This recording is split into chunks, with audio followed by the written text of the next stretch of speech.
When I was in the military, we go on these instructor-led runs. Most of the time we knew the start and end point. So on the way back, I started seeing people getting happy and shit because the end was near. But there were some asshole instructors that would hear the happiness and go right on past the end point. When that happened, everybody stopped talking. Heads would stop dropping. And I started taking fucking souls. At that time, I knew what happened in their minds. They were living off the hope factor. They hoped the instructors would stop running. They hoped the water was never cold. They hoped the weather was fucking good. I don't live off that hope shit. I wish the water was cold. I wish them motherfucking instructors keep on fucking running. I wish for fucking rain. When the ending is unknown and the distance is unknown, that's when you know who the fuck you are. Stay hard.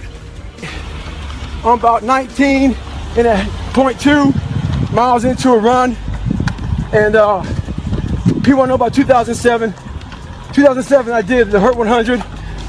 I did Big Knot in 150. I did Badwater 135. I did Leadville. I did the Bear 100. I did AC 100. I did the Plain 100. I did a couple other hundreds and I forget them. I did a few. I did 7 50-mile races. I did, I think, 5 30 50Ks. Basically, how I did it was I was very focused on the race that was in front of me. I was focused on that. I didn't think about anything else the next race. And what was really big was my recovery.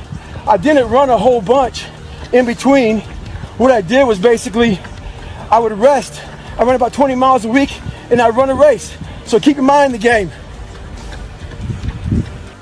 I've been in a lot of training and I've seen a lot of great men, strong men quit.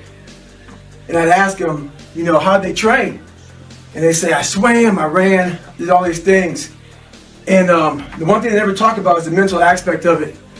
So you put a person who's physically trained in a mentally tough situation and things happen real bad.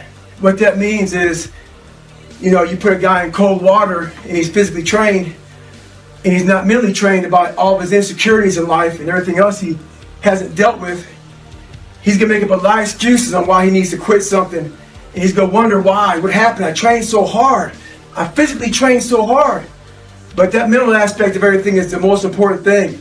So don't set your goals and everything without making sure you set your mind right and handle your insecurities. This morning I woke up with a slack-jawed, poopy pants mentality. I've been traveling an awful lot, kind of wore down a little bit. I believe in taking days off. I think days off are real important for recovery and all that stuff. But I don't believe in taking days off because your mentality is just feeling sorry for yourself. I deserve this, or I've earned that mentality. And that's what I was saying to myself. Today's self-talk was horrible.